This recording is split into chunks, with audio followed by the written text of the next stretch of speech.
Hello बच्चों, चौहानी education channel में आपका स्वागत है। बच्चों, आज हम लर्निंग आउटकम्स आधारित लर्निंग गैप सामग्री हिंदी, अंग्रेजी एवं संस्कृत ब्रिज कोर्स कक्षा 6वीं की वर्कशीट को तैयार करेंगे, जिसमें हम देखेंगे पाठ हिंदी के अंतर्गत सुनना सुनाना।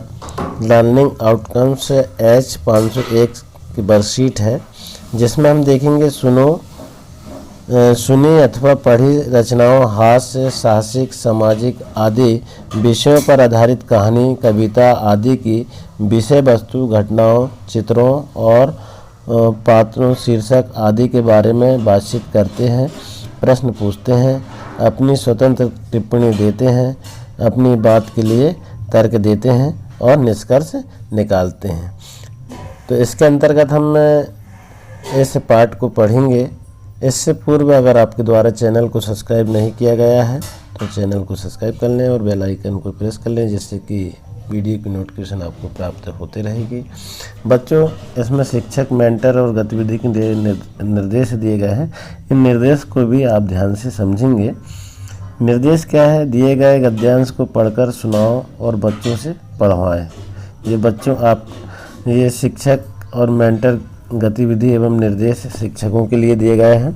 हम देखेंगे पाठ्य सामग्री जो आपके लिए बहुत आवश्यक है। पाठ्य सामग्री में देखेंगे पाठ 9 रम्मो और कल्लो। अब इसमें हम देखेंगे इसकी अवधारणा। तो रधिया हमारे घर की सफाई करती थी। कभी कभी उसकी दोनों लड़कियां उसके साथ आ जाती थी। एक दिन सफाई करने रम्मो और कल्लो आई। मुझे उनमें अपनी पुत्रियां रेखा और रमा का भास हुआ। सोचने लगा कि क्या इनका सारा जीवन यूं ही व्यतीत होगा? क्यों ये पढ़ लिख नहीं सकती? मैंने रम्मो से पूछा, रम्मो बिटिया, तुमने पढ़ाई लिखाई नहीं की? नहीं बाबूजी, हमारे परिवार में कोई नहीं पढ़ता। क्या तुम पढ़ना लिखना चाहोगी? क्या तुम्हारा मन विद्यालय जाने का होता है? पर क्या करें बाबूजी, अगर हम विद्यालय जाने लगेंगे तो माँ का काम कौन करेगा? क्या मैं तुम्हारी माँ से इस बारे में बात करूं? कर लीजिए बाबूजी, रम्मो ने इस प्रकार से कहा।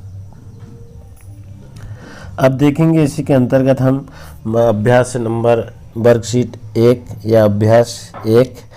उपयुक्त गद्यांश के आधार पर नीचे दिए गए प्रश्नों को सही उत्तर पर सही टिक राइट का निशान लगाना है।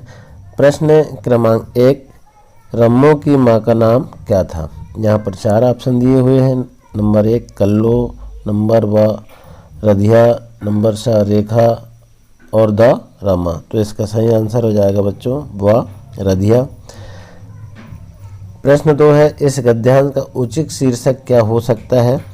तो यहाँ पर भी 4 ऑप्शन दिए हुए हैं। आ में रम्मो और कल्लो, बा में बाबूजी, सा में घर की सफाई और दा में रेखा और रमा। उत्तर में लिख देंगे आ, रम्मो और कल्लो। प्रश्न 3, तुमने पढ़ाई लिखाई नहीं की। यह प्रश्न किससे किया गया था? इसमें भी 4 ऑप्शन है। आ में रधिया से, बा में बाबूजी से, सा में रम्मो से, दा में कल्लो से। तो उत्तर इसमें से आ जाएगा रम्मो से। प्रश्न इसका 4था है, रम्मो ने स्कूल ना जाने का कारण क्या बताया? तो इसमें कारण क्या बताया देखिए आप। आ में पढ़ाई में अरुचि, बा में अधिक उम्र, माँ के काम में सहायता, परिवार की अनुमति न होना। तो इसका सही आंसर आ जाएगा माँ के काम में सहायता करना। इसके बाद देखेंगे बच्चों इसी पाठ के अंतर्गत अब अभ्यास 2। इसमें हमने अभी अभ्यास 1 पढ़ा, इसके बाद अभ्यास 2 पढ़ेंगे। तो इसमें क्या है, उक्त गद्यांश पढ़कर नीचे लिखे इस प्रश्न के उत्तर लिखिए। अब क्या है गद्यांश? पहला है, बाबूजी ने यह क्यों सोचा कि क्या रम्मो और कल्लो का सारा जीवन यूं ही व्यतीत होगा? इसके उत्तर में लिख देंगे हम, रम्मो और कल्लो अपने माँ के काम में सहायता करती थी। वे दोनों सफाई भी करती थी एवं अपने घर का कामकाज करती थी। इस प्रकार से हम उत्तर लिख देंगे। इसके बाद देखेंगे बच्चों सेकंड नंबर का जो क्वेश्चन है, क्या आप रम्मो के विद्यालय न जाने पाने के तर्क से सहमत है? यदि हाँ तो क्यों? यदि नहीं तो क्यों? अब इसमें हाँ तो क्यों और नहीं तो क्यों, दोनों में कारण हमको देना है। तो उत्तर लिख देंगे नहीं क्यों। लड़कियों को भी पढ़ने का समान अधिकार है, वे लड़के की तरह भी पढ़ने विद्यालय जा सकती है। इस प्रकार से हम इसका उत्तर लिख देंगे। इसके बाद देखेंगे बच्चों हम प्रश्न क्रमांक 3, क्या रम्मू और कल्लू की माँ उन्हें स्कूल भेजने के लिए तैयार हुई होगी, कारण सहित लिखिए। यहाँ कारण सहित हम लिखेंगे, उत्तर में लिख देंगे हाँ, रम्मू और कल्लू की माँ उन्हें स्कूल भेजने के लिए तैयार हो गई। क्यों? रम्मू और कल्लू दोनों पढ़ाई के साथ साथ अपनी माँ के कामकाज में सहयोग करती थी और पढ़ाई में भी अच्छी थी। दोनों ने पढ़ाई में अपना नाम ऊंचा किया। इस प्रकार से हम इसका आंसर लिख देंगे। अब इसके बाद आता है मूल्यांकन नंबर 1 इसी पाठ के अंतर्गत। तो प्रश्न इसका पहला है, अपने आसपास में घटित किसी देखी सुनी पढ़ी घटना के बारे में लिखिए जिसमें किसी बालक बालिका ने काम करते हुए अपनी शिक्षा पूरी की हो।